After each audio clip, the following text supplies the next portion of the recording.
बहुत अच्छी चल रही होगी। Friends, first of all thank you so much, thank you very much for watching my video and giving your precious time to me. And friends, जैसा मैंने आप सबसे वादा किया था, मैं हाजिर हूँ सीबीएसई मैथमेटिक्स सैंपल सीट 1 लेकर। और अभी मैं इसे सॉल्व करने वाला हूँ और कोशिश करूँगा कि समझाते वक्त मेरा लैंग्वेज इतना सरल हो, मेरी भाषा इतनी सरल हो कि वो सीबीएसई बोर्ड के हिंदी और अंग्रेजी माध्यम दोनों ही माध्यम के छात्रों को भरपूर फायदा मिलता है इस वीडियो से। चूँकि ये मेरा पहला फर्स्ट लर्निंग वीडियो है, पहला टीचिंग वीडियो है जो मैं आप सबसे साझा करने वाला हूँ इस सोशल नेटवर्किंग साइट यूट्यूब के जरिए। यहीं पर मैं एक बार फिर पूरे तहे दिल से अपने सभी टीचर्स का आभार व्यक्त करता हूँ जिन्होंने मुझे इस योग्य बनाया है कि मैं आप सबसे आज इस प्रकार साझा हो पा रहा हूँ। Friends, I am really thankful to all my respected teachers and all my guardians who make me so eligible, who make me able to sharing this video to you, to all of you. And इस पर एक line में और आपको बता दूं friends कि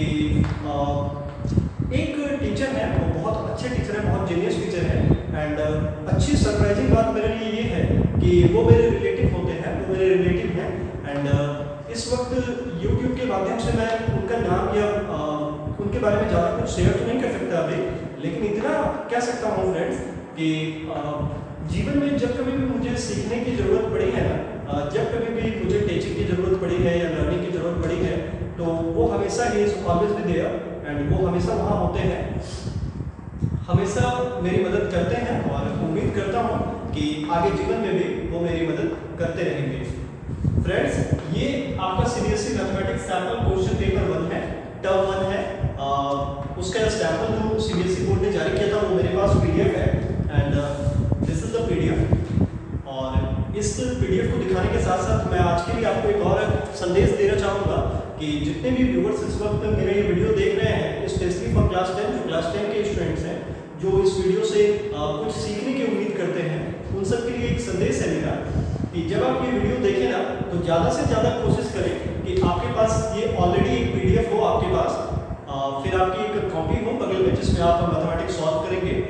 and अगर आप सीखने की रुचि रखते हैं तो जितने भी व्यूअर्स जो स्टूडेंट हैं इस समय, उनके लिए मेरा ये संदेश है कि आप कोशिश करें कि एक बार में इस पूरे वीडियो को देख लें और उसके बाद थोड़ी देर के लिए मोबाइल को अपने से अलग कर दें। और जब भी आपको फिर पढ़ने का मन करता है या पढ़ने के लिए आप बैठते हैं और मैथमेटिक्स पढ़ने के लिए बैठते हैं, तो आप इस क्वेश्चन पेपर को दोबारा सॉल्व करें, लेकिन उस समय इस वीडियो को बिल्कुल ना देखें। और एक बात जो है, जो मैं पहले आपको बता दूं कि ये जो बिहार के जितने भी स्टूडेंट हैं ना, जो हिंदी माध्यम के छात्र हैं, उनसे भी मेरे लिए मेरी तरफ से एक संदेश है उनके लिए भी कि हिंदी माध्यम के छात्र भी पूरी तरह से मेरे साथ जुड़ सकते हैं इस माध्यम से, यूट्यूब के माध्यम से, मेरे चैनल के माध्यम से।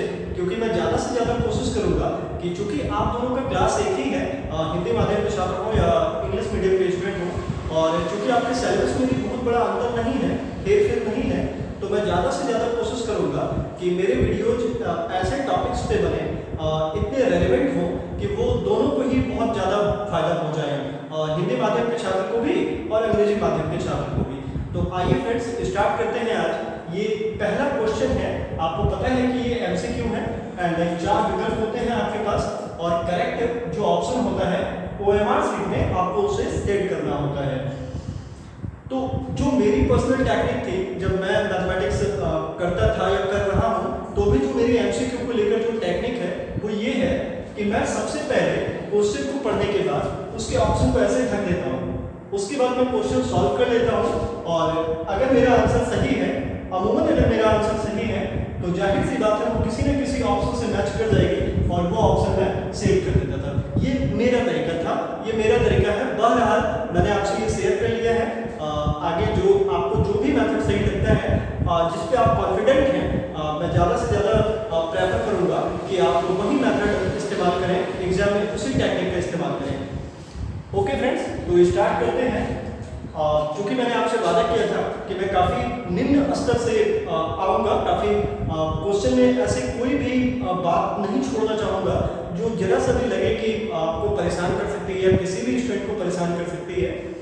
तो एकदम बिल्कुल जीरो से हीरो बनने वाली बात हो गई है। We are going to be hero from zero. Okay, that तो हम लोग ये स्टार्ट करते हैं ये क्वेश्चन। तो पहला जो आपका क्वेश्चन है ना वो ये है, the ratio of LCM and HCF of the least composite and the least prime number is. Option A is 1:2, option B is 2:1, option C is 1:1 and option D is 1:3। Friends, जो solution का तरीका है ना, जो सबसे पहला और unique तरीका है ना वो ये है, इस क्वेश्चन को सॉल्व करने के लिए आपको सबसे पहले पता होना चाहिए कि लीस्ट कंपोजिट नंबर क्या होता है और लीस्ट प्राइम नंबर क्या होता है। ठीक है, तो सबसे पहले आपको मैं ये चीजें क्लियर करवा दूं कि composite number, what is composite number and what is prime number.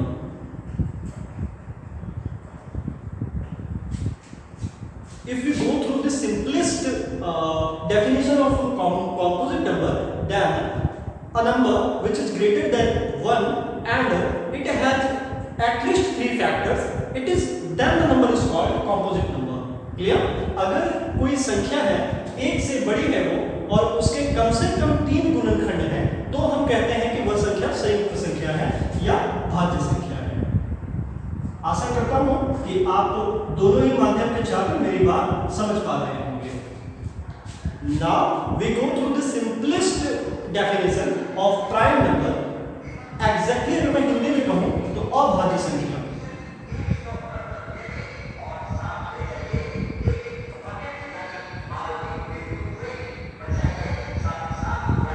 Then the definition is a number which is greater than 1, again a number which is greater than 1 and it has only 2 factors, 1 and itself, then we say that the number is prime number.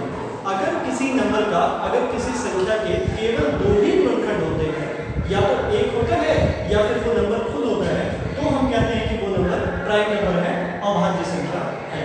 आशा करता हूँ आप ये समझ पाए होंगे। इस question में एक और टॉपिक है एलसीएम एंड एचसीएफ। ठीक है, एलसीएम कहते हैं हम लोएस्ट कॉमन मल्टीपल को, दो नंबर के बीच जो सबसे छोटा कॉमन मल्टीपल होता है, जो सबसे छोटा गुणज होता है ना, उभयनिष्ठ गुणज, उसे ही एलसीएम कहा जाता है। एंड दो नंबर के बीच में, दो संख्याओं के बीच में जब कोई सबसे बड़ा गुणनखंड होता है तो उसे हम एचसीएफ कहते हैं। Clear friends? Now the least composite number. तो अगर हम नेचुरल नंबर की श्रेणियां देखें, अगर हम नेचुरल नंबर की ओर जाएं तो हम पाएंगे 1 2 3 4 5। इसमें अगर मुझे ऐसा नंबर चुनना हो जिसके एटलीस्ट 3 फैक्टर हो, 1 वो नंबर खुद और साथ एक और नंबर, तो हम पाएंगे कि 4 वो नंबर है जिसके कि 3 फैक्टर हैं। क्या क्या है? 1 है, 2 है एंड 4 है।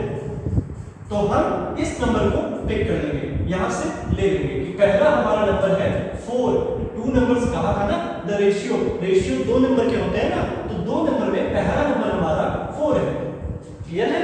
अब हम जाते हैं इसी नेचुरल नंबर की ओर। अगर हम देखें तो सबसे छोटी अभाज्य संख्या ग्रेटर देन 1, जो 1 से बड़ी है, अभाज्य संख्या का मीनिंग हुआ कि वो ग्रेटर देन 1 है, तो सबसे छोटी ऐसी संख्या जिसकी केवल 2 फैक्टर हैं, केवल वो नंबर है और 1 है। तो अगर हम ऐसा देखने के लिए जाएं तो हमें वो नंबर मिलेगा 2 पर, बिकॉज 2 के केवल 2 फैक्टर हैं, या तो 1 या तो वो खुद। अगर गंभीरता से देखें तो हमको पता चलेगा, तो हम ये समझ पाएंगे कि नेचुरल नंबर के तो दूसरे ही पायदान पर 2 आ जाता है। होल नंबर में आप 0 भी इंक्लूड करते हैं, तो यहाँ नेचुरल नंबर में आप देखेंगे कि 2 एक ऐसा नंबर है जिसके केवल 2 फैक्टर हैं, 1 और वो खुद। तो हमारा दूसरा नंबर 2 है। The 4 is the least composite number and 2 is the least prime number. अब हम इसका एलसीएम और एचसीएफ अलग अलग निकाल लेंगे।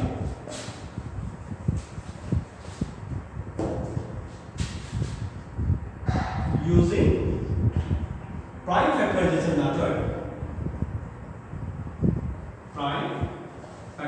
कंपैरिजन मेथड अगर हम जाएं तो हम पाएंगे LCM 4 and 2 is equals to 4, and if we find out the LCM of 4 and 2, then it will be definitely 2. Clear? 4 और 2 का लघुत्तम समापवर्तक 4 होता है और 4 और 2 का महत्तम समापवर्तक 2 होता है। अब हमें पता करना था ratio, the ratio, therefore ratio equals to LCM of 4 into 4, LCM of 4 into 2। ये ध्यान रखना है फ्रेंड्स कि जब रेशियो मांगा गया है तो हम रेशियो निकालने पर ऑर्डर वही रखेंगे न्यूमरेटर एंड डिनोमिनेटर का जिस ऑर्डर में कि क्वेश्चन प्रिंटेड था। तो क्वेश्चन ऐसे प्रिंटेड था कि पहले आपको एलसीएम लेना है और फिर आपको एचसीएफ लेना है। तो मैंने भी पहले एलसीएम लिया है फिर एचसीएफ लिया है। 1 2 here numerator is 2 and denominator is 1, then the ratio is equals to 2:1। ये आपका परफेक्ट आंसर है। आप देखेंगे कि ये कौन से विकल्प पर लिखा हुआ है, तो ये लिखा हुआ है विकल्प बी पर, दूसरे विकल्प पर। आप बी को सेट कर देंगे ओएमआर सीट में। अगर यह प्रश्न परीक्षा में पूछा जाता है तो if this question came into the examination then you will set the option B if B exists there। Okay, ठीक है दोस्तों, आगे बढ़ते हैं। आशा करता हूँ फ्रेंड्स कि आपको मेरी बात समझ में आ रही होगी और उम्मीद करता हूँ ज़्यादा से ज़्यादा छात्र जिनको लग रहा है कि उनका मैथमेटिक्स बिल्कुल थोड़ा सा औरों की तुलना में निम्न स्तर पर है, वो भी मेरे साथ जुड़ सकते हैं। मैं पूरी तरह से प्रयास करूँगा कि आगे भी ये टर्म 1 का जो आपका ये सैंपल सीट है ये पूरा करवा देने के बाद मैथमेटिक्स के जो 10th क्लास के जो चैप्टर्स हैं ना, मैं उसकी एक इंट्रो सीरीज लेकर आऊँ और उसमें छोटी सी छोटी बातें भी बिल्कुल ना छोड़ूं और सभी जितने भी व्यूअर्स हो हमारे उनको मेरी बात पूरी तरह से समझ में आए, मैं पूरी कोशिश करूँगा। ओके फ्रेंड्स, तो अब चलते हैं हम लोग दूसरे क्वेश्चन की तरफ। हमारा दूसरा क्वेश्चन है, उम्मीद करता हूँ आप सबके पास एक पीडीएफ कॉपी होगी इस सैंपल सीट की, तो आप ज़्यादा समझ पाएंगे। एंड आपका ये दूसरा क्वेश्चन है, द वैल्यू ऑफ के, द वैल्यू ऑफ के for which the lines, for which the lines 5x plus 7y, 5x plus 7y is equals to 3 and 15x plus 21y is equals to k is, sorry, coincide is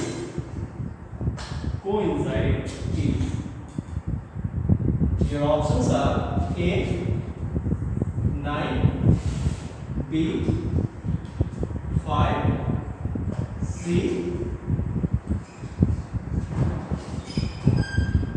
7 and D 18। Now I am going to solve this question before you, all of you guys। अगर हम लोग ध्यान दें, the value of k for which the lines this and this is equals to this coincide is, तो हम ये पाएंगे कि ये क्वेश्चन हमारा पेयर ऑफ लीनियर इक्वेशन से है, पेयर ऑफ लीनियर इक्वेशन से है। एंड आप ये भी पाएंगे कि ये काफी छोटा चैप्टर नहीं है 10th क्लास में। Pair of linear equation smaller chapter नहीं है, ये वास्ट है, ये थोड़ा बड़ा है। आपने इसमें बहुत कुछ सीखा था, आपने इसमें ग्राफिकल रिप्रेजेंटेशन सीखा था, आपने अलजेब्रिकल मेथड सीखा था, आपने अलजेब्रिकल मेथड में इक्वेटिंग द कोफिशिएंट मेथड, जिसको बहुत सारे बच्चे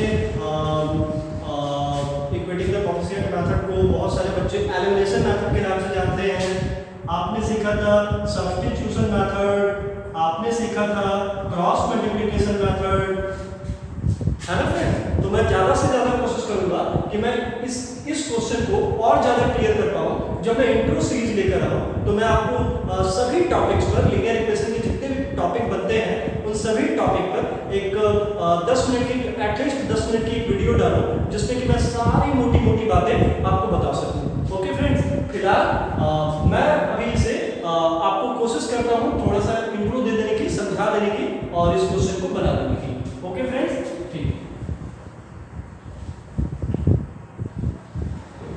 देखिए, जाहिर सी बात है जब कोइंसाइड कहा जा रहा है, जब कोइंसाइड कहा जा रहा है, कोइंसाइड का मीनिंग होता है कि जब लाइंस ओवरलैप कर जाए, एक दूसरे के ऊपर आ जाए, तो इसका मतलब साफ है, स्पष्ट हो रहा है कि we have to represent this line on a quadratic paper.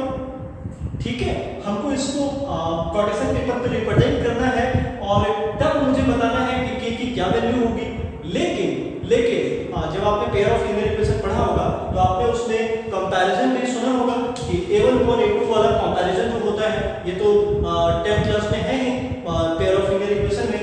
तो आप जरा उसको याद करने की कोशिश करिए, रिकॉल दैट कि लाइंस विल बी कोइंसाइड। आप सिर्फ इतना सा रिकॉल करिए कि lines will be coincide. Line coincide कब करती है? जब पेयर ऑफ लीनियर इक्वेशन के इनफाइनाइटली मेनी सॉल्यूशन होते हैं। जब पेयर ऑफ लीनियर इक्वेशन के कई सॉल्यूशंस होते हैं। बिहार हिंदी माध्यम के जो छात्र हैं, बिहार स्कूल एग्जामिनेशन बोर्ड के जो छात्र हैं, उनके लिए अगर मैं कहूं तो जब किसी रैखिक समीकरण के युग्म का अपरिमित रूप से अनेक हल होता है ना, तो लाइंस कोइंसाइड होती हैं, एक दूसरे को ओवरलैप करती हैं, एक दूसरे पर चढ़ जाती हैं। क्लियर? और ऐसा जब भी होगा तो हमारा जो कंपैरिजन होगा ना, वो कुछ ऐसा होगा, a1 upon a2 बराबर हो जाएंगे b1 upon b2 के, और ये बराबर हो जाएंगे c1 upon c2 के।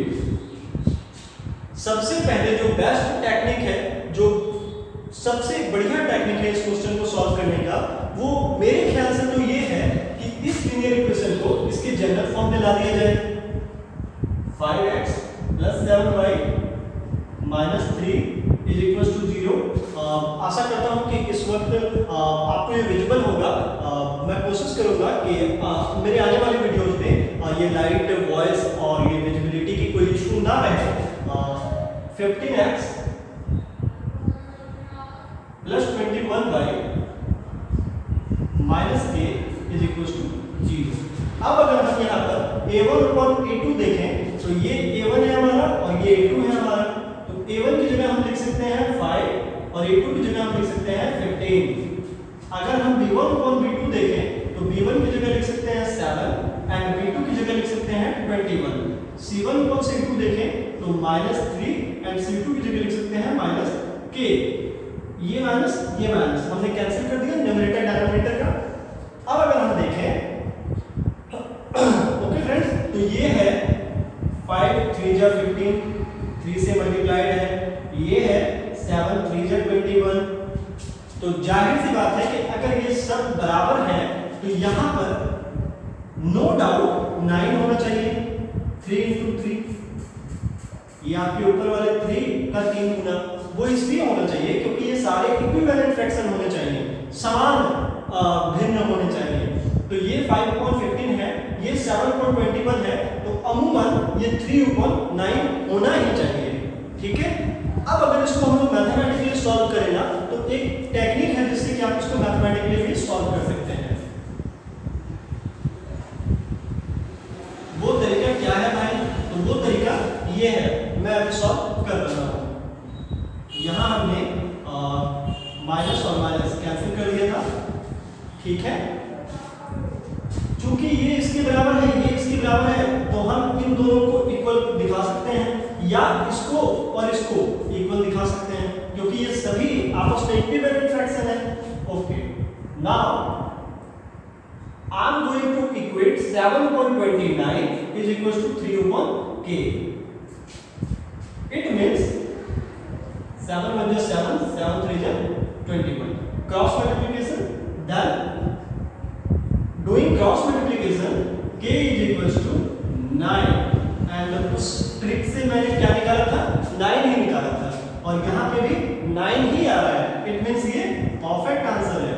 जब हम लोग ऑप्शन देखेंगे ना तो ऑप्शन ए में हमारा 9 है and it is the perfect answer and you have to say your OMR से question number 2 as option A. Okay friends, अब आगे बढ़ते हैं दूसरे क्वेश्चन की ओर। मैंने आपको पहले कहा कि पेयर ऑफ लीनियर इक्वेशन कोई छोटा चैप्टर नहीं है, ये काफी वास्ट चैप्टर है, काफी बड़ा चैप्टर है क्लास 10 में।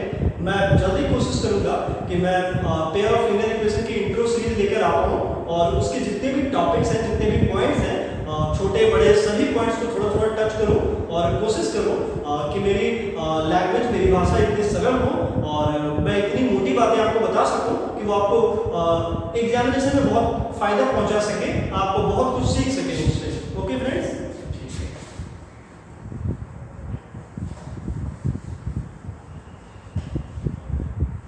मैंने आपको पहले भी बताया था फ्रेंड्स कि शायद मैं वीडियो अभी पूरा नहीं कर पाऊँ, आज पूरा नहीं कर पाऊँ, लेकिन कुछ टॉपिक्स को, कुछ क्वेश्चंस को न्यूमेरिकली मैं सॉल्व करके जरूर बढ़ूंगा आगे।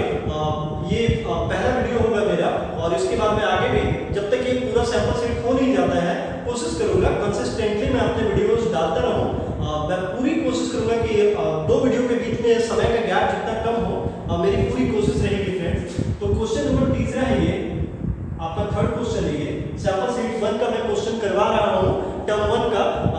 दोनों ही भाषी छात्र जो हैं, हिंदी एंड इंग्लिश मीडियम, उम्मीद करूंगा वो सभी मुझसे जुड़ेंगे और उन सबको मुझसे सीखने को मिलेगा। और आपको अगर लगता है कि आपको मुझे कोई सलाह देनी है, कोई राय देनी है, तो you are most welcome. Go to comment section and comment, I will read comments and मैं ज़्यादा से ज़्यादा कोशिश करूंगा कि अगर कोई कॉमन इशू होता है तो मैं उस पर काम जरूर करूं, मैं जरूर उससे संबंधित वीडियो बना सकूं। Okay friends, a girl walks, your question is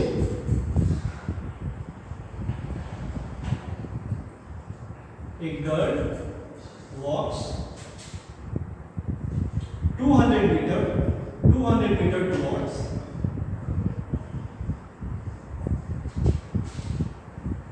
east and then east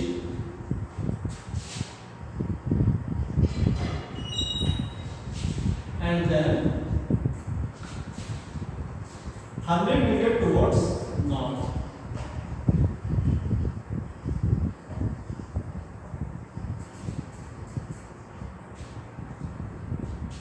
The distance of curve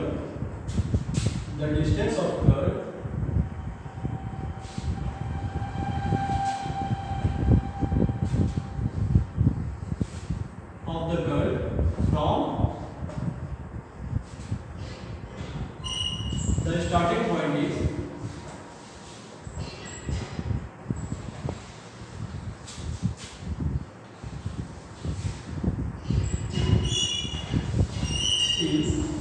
आपके ऑप्शन है फ्रेंड्स। पहला जो आपका ऑप्शन है वो है 350 मीटर, जो ऑप्शन बी है आपका वो है 250 मीटर, जो ऑप्शन सी है आपका वो है 300 मीटर एंड जो ऑप्शन 4 है आपका, सॉरी डी है आपका, वो है 225 metre. Okay guys, let's introduce this question. मैं आपको इंट्रोड्यूस करवाता हूं इस क्वेश्चन से। Actually this question is belongs to the triangle. ये ट्रायंगल चैप्टर से लिया गया क्वेश्चन है एंड जब मैं इसको सॉल्व करूंगा ना तो मैं आपको बताऊंगा कि कैसे ये ट्रायंगल से रिलेटेड है। ट्रायंगल्स भी आपने देखा होगा, काफी वास्ट चैप्टर है भाई, बहुत बड़ा चैप्टर है वो। सिमिलैरिटी क्राइटेरियन, थ्योरम्स वगैरह वगैरह, वो मतलब बहुत बड़ा चैप्टर है ट्रायंगल्स। ज्योमेट्रिक पार्ट का सबसे बड़ा अगर मुझे कोई चैप्टर चुनना हो तो I will choose triangles, no doubt. जो 10th का जो ट्रायंगल्स है ना वो आसान भी नहीं है, आसान भी नहीं है, मेरी बातों को पिक करना, मेरे सेंटेंस को पिक करना, वो आसान भी नहीं है, वो बहुत छोटा भी नहीं है और ऐसा भी नहीं है कि काफी लल्लू पंजू है, आप एकदम खूब मस्ती में पढ़ के उसको निकल जाओगे। नहीं, वहां पर छोटी छोटी एरर हो सकती है, वो उससे मार्क्स कट सकते हैं आपके। तो जब मैं इंट्रो सीरीज लेकर आऊंगा ना तो मैं ज्यादा से ज्यादा कोशिश करूंगा कि आखिर ऐसा क्यों होता है कि आप जिसको बहुत इंटेलिजेंट समझ रहे हो या जो बहुत इंटेलिजेंट बच्चे होते हैं एग्जामिनेशंस में, उसके मार्क्स भी बहुत कम आ जाते हैं। मैं ज़्यादा से ज़्यादा कोशिश करूंगा कि मैं उन सारे टॉपिक्स को कवर करते हुए एक वीडियो आपके सामने जरूर पेश करूँ। Okay friends, and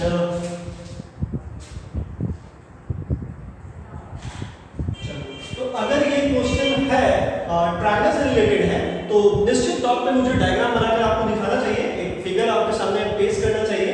and now I am doing that. The question is अगर walk 200 metre towards east, friends this is east, here is the point and this is east side. Okay, she walks towards 200 meter east. ये east है, sorry ये east है, ये पूरा ये east की ओर जा रही है लड़की, ठीक है। और उसके बाद हिंदी माध्यम के छात्रों को मैं क्लियर कर दूं क्वेश्चन। एक लड़की 200 मीटर पूर्व की ओर चलती है और फिर 150 मीटर नॉर्थ की ओर चलती है। बताइए कि अभी लड़की जहां है और लड़की ने जहां से चलना शुरू किया था उसके बीच की क्या दूरी है, ठीक है। हैंड इंप्रेशंस, हैंड एक्सप्रेशंस ये सब बता रहे होंगे आपको बहुत कुछ। तो ये रहा ईस्ट, ये पूरब रहा और ये रहा हमारा नॉर्थ, दैट इज 150 मीटर। अब प्रश्न तो ये है ना, क्वेश्चन तो ये है ना कि लड़की ने जहां से चलना शुरू किया था और लड़की जहां तक पहुंची है उसके बीच का डिस्टेंस क्या है, यानी वो ये पूछ रहा है आपसे, ठीक है।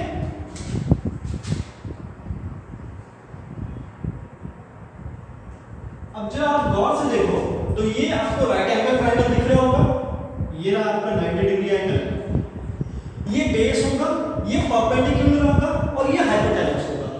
यही निकालना है आपको। हिंदी में अगर मैं बोलूं तो ये आधार है, ये लंब है और ये कर्ण है। Base, perpendicular, hypotenuse. ओके, कैसे पता कर सकते हैं भाई? तो सीधी सी बात है कि इसके लिए काफी साल पहले पाइथागोरस ने हमारा काम बहुत आसान कर दिया था जब उन्होंने थ्योरम दिया था। क्या थ्योरम दिया था? In a right angle triangle the square of hypotenuse is equals to the sum of squares of the other two sides. किसी समकोण त्रिभुज में कर्ण का वर्ग अन्य दो भुजाओं के वर्गों के योग के बराबर होता है। मैं वही करने वाला हूं। Hypotenuse square is equals to base square plus perpendicular square. It means मैं इसको ऐसे ही रहने देता हूं, हाइपोटेन्यूस स्क्वायर ही रहने देता हूं। Base is 200 plus perpendicular is 150 square. जब आप इसको सॉल्व करोगे तो ये 40,000 प्लस 22,500 आएगा आपके पास। ओके फ्रेंड्स, जब आप इसको ऐड कर लोगे तो ये आएगा 625,000। It means 62,500। ओके फ्रेंड्स, चूंकि ये हाइपोटेन्यूस स्क्वायर है और निकालना तो हमें सिर्फ हाइपोटेन्यूस है तो हम इसका स्क्वायर रूट ले लेंगे। Therefore hypotenuse is equals to square root 625,000। It means 62,500. Okay, which is equals to 225. Sorry. Extremely sorry. 250 meter. This is perfect answer and ये आंसर एग्जिस्ट करता है आपके ऑप्शन बी पे। आप यहाँ टिक करेंगे, निश्चित तौर पे वो सही होगा। ओके फ्रेंड्स, कुछ तकनीकी इशू है जिसके लिए मैं क्षमा चाहूँगा आज के लिए, और मैं ज़्यादा से ज़्यादा कोशिश करूँगा कि मैं जितनी जल्दी इसका भाग 2 भाग 3 आपके सामने प्रस्तुत कर सकूँ। और तब तक आप सबसे उम्मीद करूँगा कि आप ये तीनों क्वेश्चंस जरूर रिवीजन करेंगे और इससे रेलिवेंट भी, इससे रिलेटेड भी मैंने अपनी क्लासेस में जो मैं टेस्ट देता हूँ बच्चों की, जो टेस्ट सीरीज चलती है मेरी क्लासेस में, उसके लिए भी मैंने अलग से ऑब्जेक्टिव क्वेश्चंस बनाए हैं। वो देख सकते हैं आप। ये जो मेरी क्लास के बच्चे हैं वो 2-3 बार दे चुके हैं ये टर्म्स के एग्जाम। ऐसे एग्जाम्स 2-3 एग्जाम्स दे चुके हैं एंड उन्होंने बहुत अच्छा किया है। उनके परफॉर्मेंस बहुत अच्छे हैं, तो मैं उनसे भी आशा करूंगा कि वो फर्दर आगे भी बहुत अच्छा करेंगे। एंड ये आप देख सकते हैं, ये मेरे सीना क्लासेस का क्वेश्चन सीट है। ये मैंने तैयार किया है खुद से। और ऐसे ही टेस्ट सीरीज की जो क्वेश्चंस होंगी मेरे टेस्ट सीरीज की, कहीं ना कहीं मैं आपसे वो भी साझा करूंगा। तब तक के लिए बहुत बहुत शुक्रिया फ्रेंड्स आप सबका, और उम्मीद करूंगा कि मैं जरूर आप लोगों के काम में आया हूँ। मेरे वीडियोज आप लोगों के लिए फायदेमंद होंगे। तो तब तक के लिए खुश रहें, बिल्कुल स्वस्थ रहें, कोरोना की पूछ वगैरह से बचकर रहें और अपना पूरा ध्यान रखें। जल्दी मिलते हैं फ्रेंड्स।